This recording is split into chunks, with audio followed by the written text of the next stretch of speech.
สวัสดีครับวันนี้ก็เรามาอยู่ที่เมืองดานังนะครับ อันนี้เป็นเมืองดานังก็จะมีเรือกระด้งนะครับนี่เป็นเรือกระด้งดูนะครับ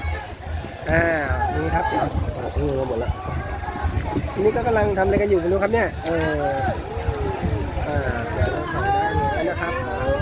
นี่โอ้โหรุนแรงมากนะครับตอนนี้เรือมันชนกันนี่ทำ